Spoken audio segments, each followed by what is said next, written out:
Viruses are infectious, disease-producing agents which have the ability to enter certain cells and cause disease.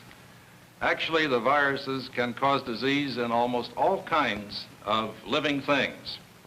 They have the ability to enter these normal cells and essentially take over the metabolism, the inside machinery of cells, and convert these normal cells into cells that are producing viruses instead of producing the normal components of a cell. When they do this, they are able to manufacture many, many new enzymes, and these new enzymes participate in the production of these new viruses. In some cases, a cell can, following infection by a virus, can make hundreds of new virus particles. Other cells are able to make, in some cases with other viruses, literally thousands of new viral particles within a single cell. They're able to do this by converting the metabolic machinery from the normal activity into the production of viruses. This involves the production of the new enzymes that we will be talking about today. They use the energy of the cell and the building blocks of the cell in the formation of these new viral particles. Now, outside the cells, viruses appear almost inert, and if you purify them and concentrate them, it's possible in some cases to obtain them in the form of crystals. For example, if you take a crystal of poliomyelitis virus, first obtained in the virus laboratory in Berkeley, and slice through this crystal and look at it by means of the electron microscope, this is what you will see. Now, this has been enlarged about 1 million times. If you would take this picture that you see here and extend it for about 1 mile, the material that that would represent in true life actually could be put through the eye of a very tiny needle. So this is a tremendous magnification.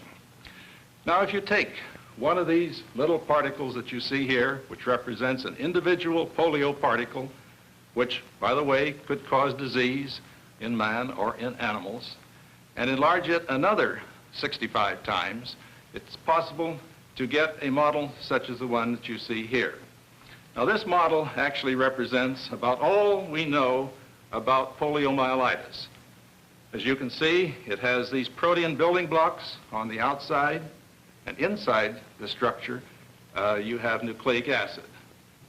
This structure is really an amazing structure. It has just exactly 60 of these protein subunits on the exterior. Now, this virus represents a virus that can cause disease in animals or in man. There is another great class of viruses, and that is represented by the bacterial viruses. Here on the floor is a drawing of such a virus. It has a large hexagonal head, and on the interior you see a large amount of nucleic acid. The third great class of viruses is represented by the plant viruses. And here we have a portion of a model of one of these viruses, tobacco mosaic virus. Actually, this is only about 1/10 of the entire structure of one of these viral particles.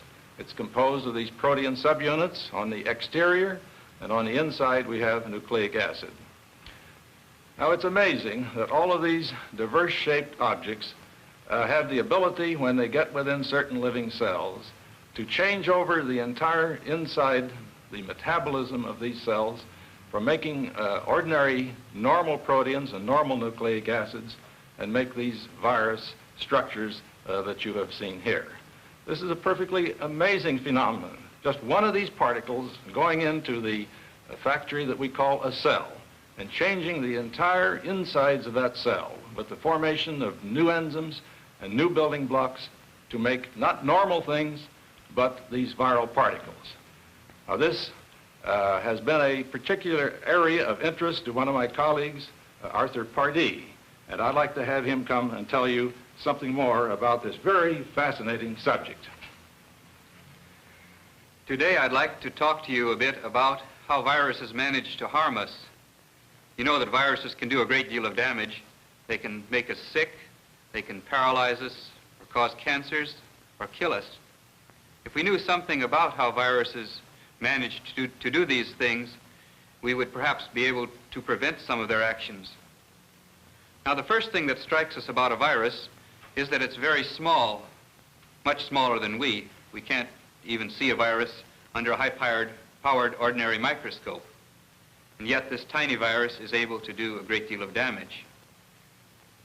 If we think of the way in which a virus acts, we realize that it doesn't attack us all at once. It attacks the fundamental unit of which we are made. This unit is called a cell. We are made of billions of cells. In a picture we have here are some living cells, human cells, which come from the lung tissue. Each of those small white objects is a cell, and each is capable of independent life. Now, what viruses do is to attack these individual cells and kill them. The viruses are still much smaller than these cells, but they are able to damage the individual cells, and when enough of these cells are killed, then the animal itself dies. We remember polio, which attacks only a few cells in our brains, and by doing so can kill. Now, how to study this problem is another question. Many animals are so complicated that we can't study them readily, but we can choose creatures that are themselves single cells, and virus infection is a bit easier with these. In other words, we choose a simpler organism to study than the whole human being. We scientists often do this sort of thing. We choose a simpler model, and it's a little embarrassing because it reminds one of the story of the fellow who lost his keys in the dark and then looked under the light post to find them because there was more light. We always try to look where there's more light also. So we do experiments with bacteria, sometimes called germs, which are themselves single cells of very small size. In the flasks I have here on the desk are some cultures of bacteria. The cloudiness is due to the bacteria. Now, I have two flasks here which are the same, and in here I have some virus. I'm going to add some virus to one of these flasks, and we'll see what happens.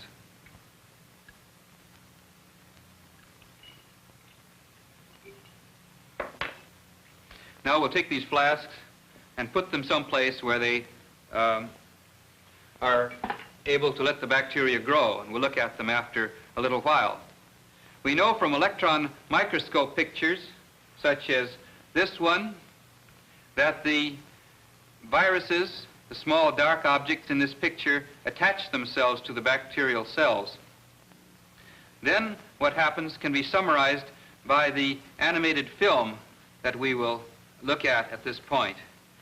In this film, we see a cell, and as we come closer to it, we see the wall of the cell, the outer barrier of the cell. And along comes a virus which attacks this bacterial cell. It attaches itself, and then the genetic material, the hereditary material of the virus, is injected into the bacterial cell. Most of the virus stays outside, but what we see is that the genetic material, the dark ribbon, enters the bacterial cell, and nothing seems to happen for some time. There is no virus inside this cell, no infectious virus, and many tests fail to show any change. But suddenly, the genetic material starts to duplicate, and many new models of this genetic material appear. And these are folded up inside new virus particles. Hundreds of these new virus particles are created within each bacterial cell. After a large number of these virus particles have been created, they break the wall of the cell and escape into the medium. This entire process takes about 25 minutes. The bacteria have been killed in this short time, and hundreds of virus particles have been produced. If after 25 minutes we look at the flasks that I infected with virus, we see a striking change.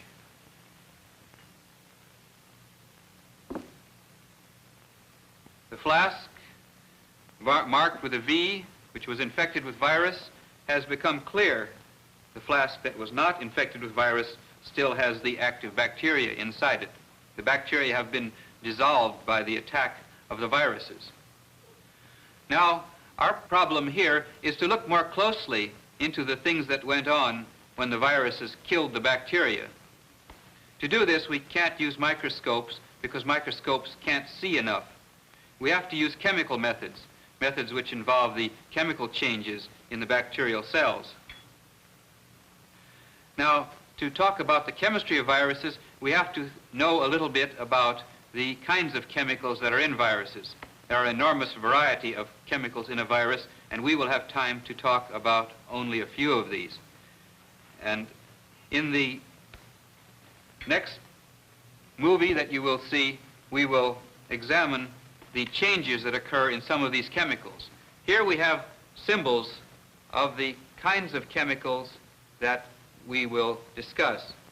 Now, these symbols in white represent the chemicals that are found in normal, uninfected bacteria. In the first place, we have small particles which represent the food that the bacteria eat. Bacteria have to eat food just as we do in order to grow. Then we see the proteins of the bacteria. Proteins are materials such as are found in meat. Proteins make up the structure of the bacteria. Another very important part of the bacteria are the enzymes, represented by these triangles. Enzymes are the workmen of the bacteria. They carry out the many specialized reactions that are involved in the growth of the bacteria. Perhaps some of you aren't too familiar with enzymes. It may help to know that things like meat tenderizers and junket mixes contain enzymes. Enzymes are found in all living creatures. They carry out a multitude of reactions. Thousands of different reactions are carried out, and each enzyme is a specialized workman who carries out a special kind of reaction. Enzymes are made of protein. They're small, much smaller than viruses, and they are found in great numbers. Perhaps 1 million enzyme molecules are found in a single bacterial cell. They are very important, as you will see in the movies. The last chemical material of the cell that we must discuss is the genetic material. This is the blueprint in the cell that determines whether it will be a bacterial cell or an elephant cell or a corn plant or what have you. This genetic material is very complicated, as can be seen from a model I have here.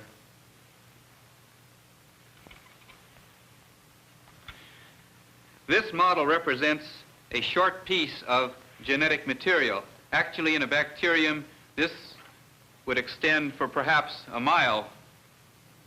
It's a very complicated chemical built of many small pieces. And yet, in this animation, we will see it simply represented by a strip of this kind. This, then, is the genetic material that determines what kind of cell we are going to obtain. This genetic material is built of chemical subunits, which are represented by the small white rectangles next to it. Now, we will see the things that happen in a bacterial cell before it is infected with virus. We see the food particles coming in from the soup in which the bacteria grow. This food particle is changed under the control of the genetic material called DNA into the different proteins and enzymes that are characteristic of the bacteria. This process goes on at incredible speed. Actually, billions of changes of this sort occur every minute in each tiny bacterial cell. These changes result, as I said, into the synthesis of new bacterial parts, including the parts of the bacterial DNA. The DNA is duplicated in the course of about an hour, and when this DNA has duplicated itself, the bacteria divide and one has 2 bacteria where there was 1 before. So, in short, what a bacterial cell does is to take in food and grow as rapidly as possible. Next, we have to ask what happens when a virus attacks a bacterial cell. A virus is a different sort of organism than a bacterium, and what it does is to impose its own growth pattern on the bacterial cell. It shifts the bacterium from making more bacteria to making viruses.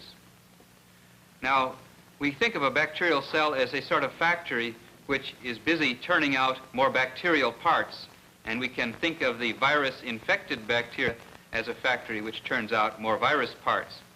It's almost as if an invading army had attacked a regular factory and had converted it from making something like automobiles into something like making tanks.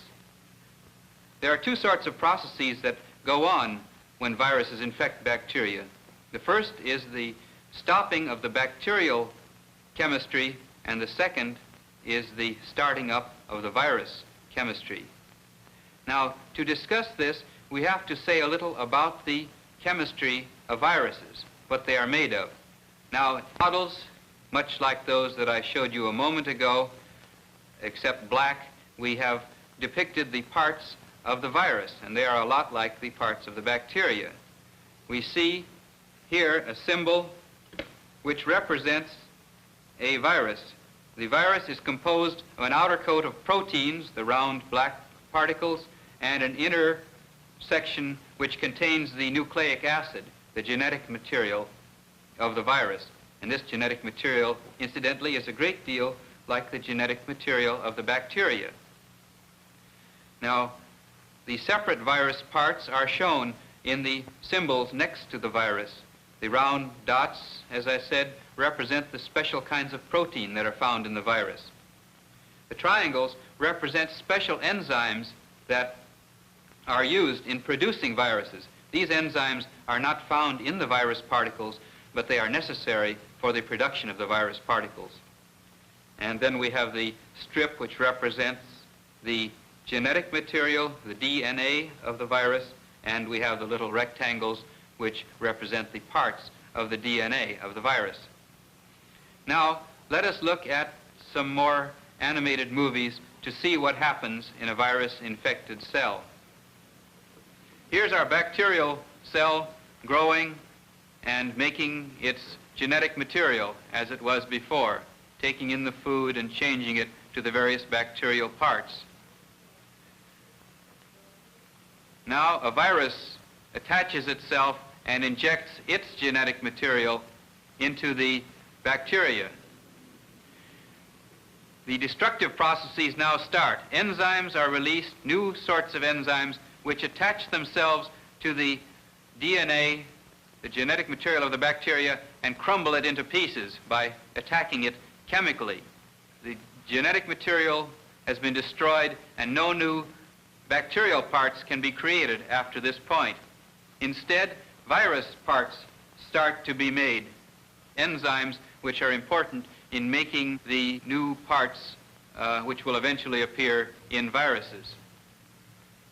Some of these enzymes actually rob the bacterial enzymes of their food so that the bacterial enzymes can't function anymore. Virus DNA starts up about 6 minutes after the infection, and also a little later, virus proteins are made in the bacteria. These virus proteins and virus DNA molecules are formed for about 12 minutes, and many duplicates of each of these parts are formed. About 200 or so virus DNA parts are made. And as they duplicate, the parts are then surrounded by virus protein parts, and new viruses are formed in this way. This process of new virus formation goes on for another 10 minutes or so, and during this time new enzymes are created which, as we just saw, make holes in the bacterial cell and allow the escape of the viruses. After the viruses escape from the bacterial cell, they are free to infect other cells. In this way, a virus can create new viruses which can attack other cells, and eventually thousands and millions of cells can be killed due to the original infection by only one virus. Whole cultures of bacteria or whole groups of animal cells can be destroyed in this way. The cell, of course, is dead after the virus has attacked it. If we look at an electron microscope picture of a cell, a bacterial cell, after virus infection, we see something of this sort. The bacteria, the large oval objects, are flat and almost empty of their contents. They are unable to carry out any sort of chemical reactions at all and are dead for all purposes. Now, just to recall to our minds all of the things that happened after virus infection, let's look again at the things that take place when a virus infects a bacterial cell. Here's our cell with the virus attached. It injects its viral DNA, its genetic material. This DNA produces enzymes, and these enzymes destroy the bacterial DNA. Now the viral DNA has taken over the operation of the bacteria, and the synthesis of viral enzymes starts, the enzymes that are important in forming the virus components. We see the formation of the new virus DNA at this point, and this continues for some time. Now the synthesis of new viral DNA is almost complete, and we see a replication of the virus DNA. Many duplicates of the virus DNA are made, and the virus proteins, too, start to be made, and the viruses are completed.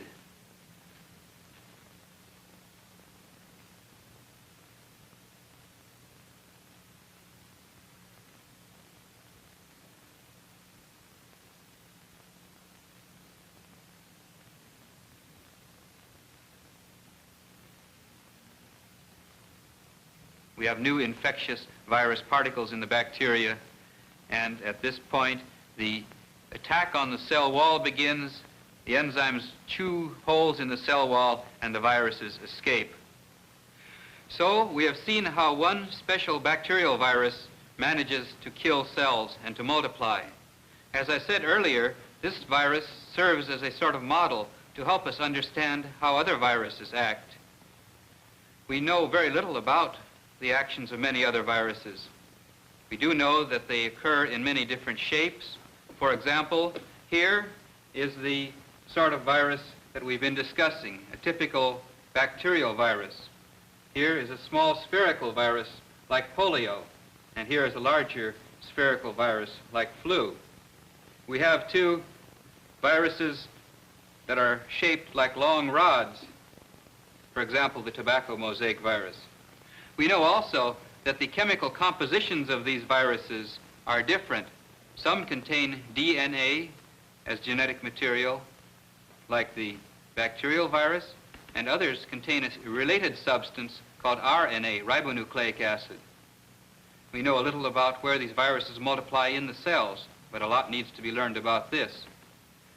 Also, pictures have been taken of the action of some of these viruses. We know that the cell in the center of the picture is infected with psittacosis virus, and we see it go into violent action as the virus decomposes the cell, contrasted with the cells around the infected one. Now, we can also tell something about the changes brought about by these viruses, the gross changes, and we see very many different sorts of action.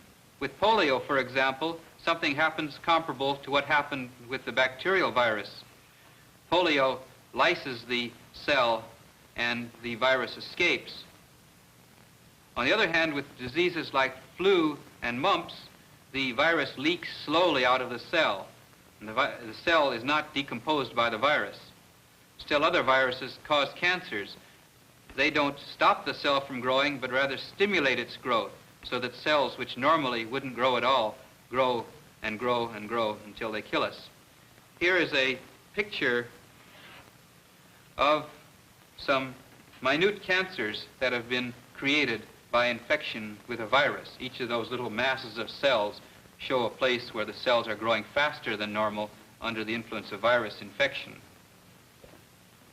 Still, other viruses, for example, the pox virus, kills cells in a local area and causes the appearance of these pustules, which eventually heal to leave deep scars if they don't kill the victim. You can see from a picture of this sort that viruses are nothing to take lightly. We then have the very practical problem of how to prevent virus diseases. And in particular, we'd like to know whether the kind of information that we've been discussing here will help us to cure virus diseases. You know that we can prevent some virus infections even now by using methods of immunity. We can immunize people against smallpox, and we can also immunize them against polio. The other possibility for attacking virus diseases is to use chemotherapy, that is, to use drugs and chemicals which in some way stop the virus infection. We've seen that there are different reactions in virus-infected cells and in normal cells. And if in some way we can stop the special reactions that go on in the virus-infected cells without stopping the growth of the normal cells, then there's a chance of stopping the virus infection. Now, there are two problems involved in this approach. The first is, of course, to find the right chemical, the one that stops only the reaction in the virus-infected cell. And there seems a fair chance that we can find. The other problem is one of stopping the virus infection early enough. We have to have ways of determining when the virus infection starts, and we have to be able to apply the chemical before too many cells are killed. If too many of our cells are killed, it won't help to stop the virus infection because we won't survive in any case. So we need methods of diagnosing virus infections at a very early stage. Or another possibility would be to give everyone the chemical at a time when there's an epidemic, that is, when the virus infection is prevalent. If the chemical is not too dangerous, perhaps we could give a dose to everyone before the virus actually attacks them. So you can see that there are problems and bright prospects in the virus field. There's hope that we will be able to use chemicals and drugs for stopping these dangerous virus infections, much as these chemicals have been used to stop bacterial infections. There's lots of work in the virus field, and in the near future, we hope that we will be able to cure virus diseases and prevent a great deal of misery.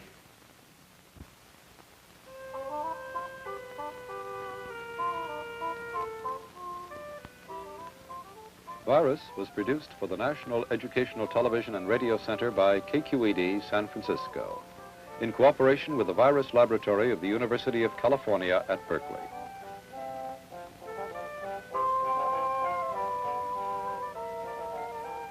Featured in this program was Dr. Arthur B. Pardee, Associate Professor of Virology and of Biochemistry.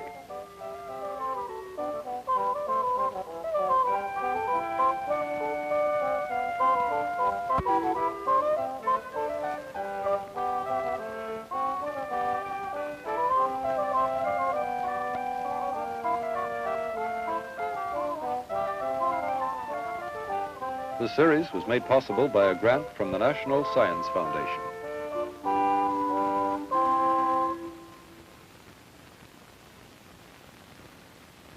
This is National Educational Television.